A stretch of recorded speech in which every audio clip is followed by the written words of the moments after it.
तो welcome YouTube online classes. आज हम बात करेंगे लीनियस। तो लीनियस को फादर ऑफ क्लासिफिकेशन भी कहा जाता है, फादर ऑफ मॉडर्न टैक्सोनॉमी भी कहा जाता है। तो बेसिकली आज लीनियस के बारे में आज में स्टडी करेंगे। तो लीनियस बेसिकली टैक्सोनॉमिक क्लासिफिकेशन से रिलेटेड थे। इसके अलावा भी उन्होंने बहुत सारे हर्बेरियम्स पर, क्लासिफिकेशन पर और दूसरे चीज़ों पर उन्होंने काम किया। तो लीनियस को कार्बान लीनी कहते हैं और लैटिन में इनको कार्लिनियस कहा जाता है, जो लैटिन भाषा का नाम लिखा जाता है। बेसिकली जो लीनियस का जन्म जो था वो 23 मई 1770 को रोसलैंड सैमलैंड साउथेरियन स्वीडन में हुआ था। इनके फादर का नाम निकोलस था, जिसे हम पॉपुलरली नील्स भी कहते थे फैमिलियर नेम में, और इनकी माँ का नाम क्रिस्टीना वाडसोनिया था।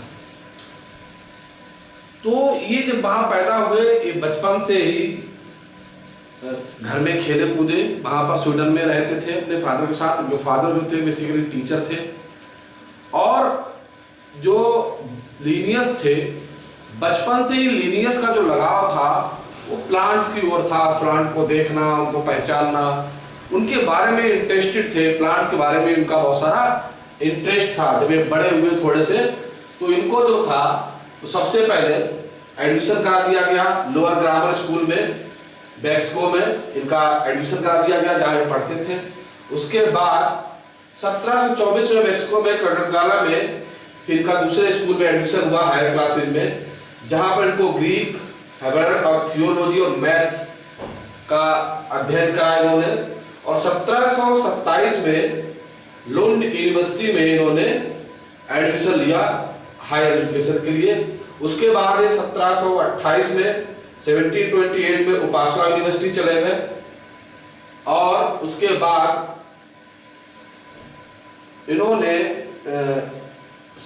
वहाँ पर स्टडी की। और उपासना यूनिवर्सिटी के बाद 1730 में उस समय तक एज ए लेक्चरर वहाँ अपॉइंटेड रहे प्राइवेट तौर से, और 1735 से 1738 तक डच रिपब्लिक में चले गए थे अपना पीएचडी वर्क, डॉक्टरेट वर्क करने के लिए वहाँ उन्होंने काम किया।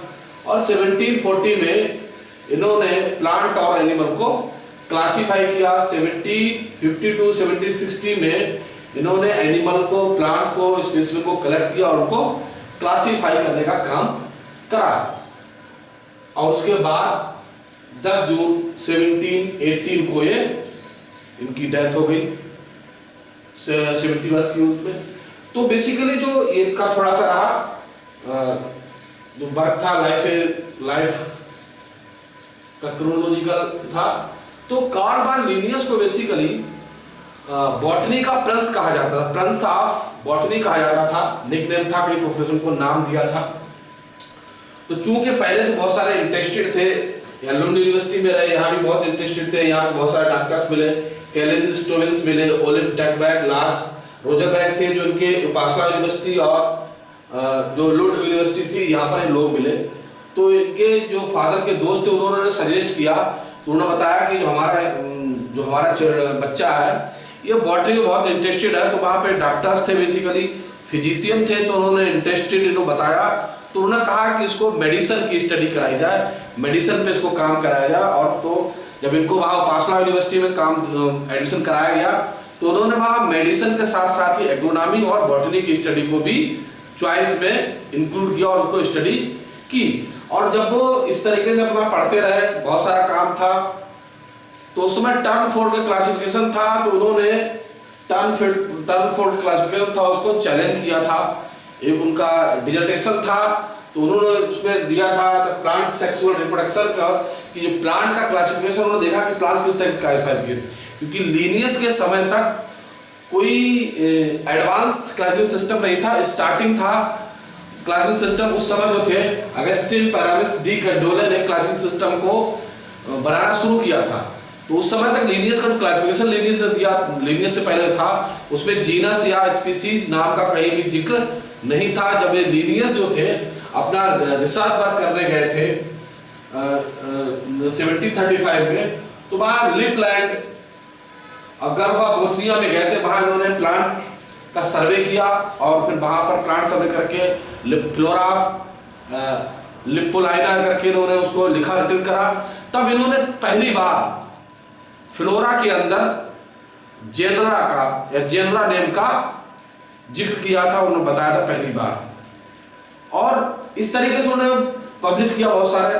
तो जो हमारे बेसिकली जो लीनियस साहब थे वो खाली प्लांट पे ही काम नहीं कर रहे थे, वो प्लांट, एनिमल, मिनरल्स और बहुत सारे चट्टान, रॉक्स वगैरह का किया उन्होंने।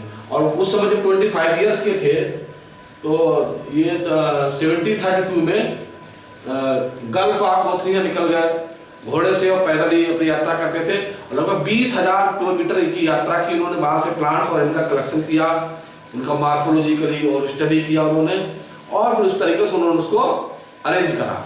तो लीनियस ने, क्योंकि वो इंटरेस्टेड थे बॉटनी में बहुत शुरू से, बहुत सारा फाइट भी करा, बहुत सारे चीज़ों में रहे, बहुत सारे पेपर भी पब्लिश किए उन्होंने। और उन्होंने फिर क्या करा बेसिकली लीनियस ने सबसे पहले कहा कि प्लांट को जो क्लासीफाई किया लीनियस ने, वो on the basis of stamen के आधार पर किया था।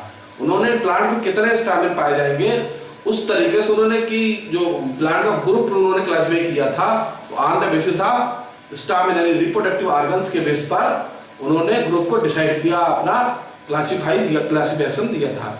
लेकिन जो लीनियस का क्लासिफिकेशन था वो पहला प्रैक्टिकल क्लासिफिकेशन था। इससे पहले किसी ने प्रैक्टिकल क्लासिफिकेशन नहीं दिया, तो मोस्टली हाइपोथेटिकल क्लासिफिकेशन थे। तो वहां से जेनरा नाम स्टार्ट हुआ। तो फिर लीनियस ने ही बताया कि प्लांट्स के दो नेम होने चाहिए, एक जेनरा का नाम होना चाहिए, एक स्पीसीज का नाम होना चाहिए। इसी को कहा गया बायनॉमियल नॉमेनक्लेचर। चूंकि इस नॉमेनक्लेचर को लीनियस ने दिया था, इसलिए इसे बायनॉमियल नॉमेनक्लेचर भी कहा जाता है, और लीनियस को फादर ऑफ बायनॉमियल नॉमेनक्लेचर किया था। तो बायनॉमियल नॉमेनक्लेचर बेसिकली जो है वो एनिमल्स और प्लांट दोनों के केस में दिया जाता है, दोनों केस में। यानी फिर उन्होंने बताया था कि किस तरीके से क्या करेंगे। तो जेनरा का नाम जो होगा कैपिटल से लिखा जाएगा, स्पीसीज का नाम स्मॉल से लिखा जाएगा। इस तरीके से उन्होंने जेनरा और स्पीसीज नेम को डिसाइड किया, अंडरलाइन किया जाएगा, वरना लैटिन में लिखा जाएगा। इस तरीके की उन्होंने बहुत सारी चीजें दी थी। लेकिन बेसिकली जो उन्होंने लीनियस ने दिया था उसमें बहुत सारे वेरिएशंस थे। एक ही फैमिली के प्लांट थे लेकिन उनका स्टामिन का नंबर अलग अलग था। इस तरीके से प्रैक्टिकली वो फेल्ड हो गया। लेकिन वहीं से देखा जाए तो लीनियस के द्वारा ही वहाँ देखा जाए क्लासिफिकेशन का काम एक स्टार्ट हो गया, और उसके धीरे धीरे बाद क्लासिफिकेशन आते रहे, बहुत सारे लोगों ने देते रहे, बहुत सारी और चीज़ें यूज हुई, और उससे तरीका क्लासिफिकेशन का एवोल्यूशनरी काम स्टार्ट हो गया।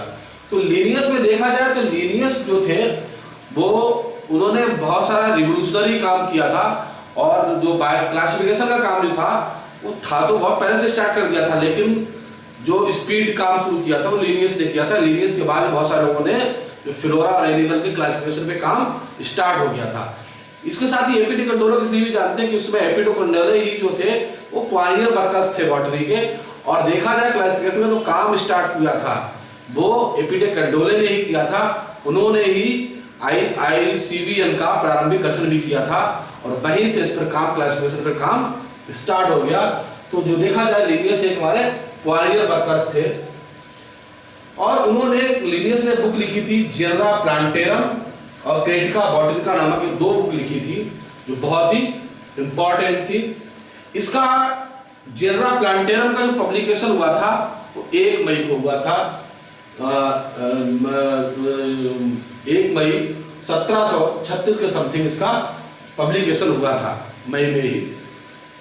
तो इस तरीके से जो था लीनियस का वर्क जो है उसको आसानी से, जो लीनियस की लाइफ है उसको आसानी से बहुत कम समय में हम एक्सप्लेन नहीं कर सकते। बहुत काम उन्होंने किया था, कई कंट्री को घुमा, उन्होंने क्लासीफाई किया था, प्लांट कलेक्शन किया था, डिस्क्राइब किया था, और बहुत सारे व्यूज़ दिए थे, कई रिसर्च पेपरों में व्यूज़ किया था, काफ़ी सारी लॉन्ग स्टडी थी। तो उनका जो था एक नेचुरल इंटरेस्ट था प्लांट की ओर। तो इस तरीके से उन्होंने क्लासिफिकेशन स्टार्ट किया। तो उनके द्वारा क्लासिफिकेशन दिया जाता है, उसे बायनॉमियल, उसे द्विनाम पद्धति कहा जाता है, बायनॉमियल नॉमेनक्लेचर किया जाता था। तो उनका जो नॉमेनक्लेचर था वो स्टामिन के बेस था, सेक्सुअल रिप्रोडक्शन के बेस पे था, जो पहला क्लासिफिकेशन था, और जो वर्तमान समय में आउटडेटेड हो चुका है।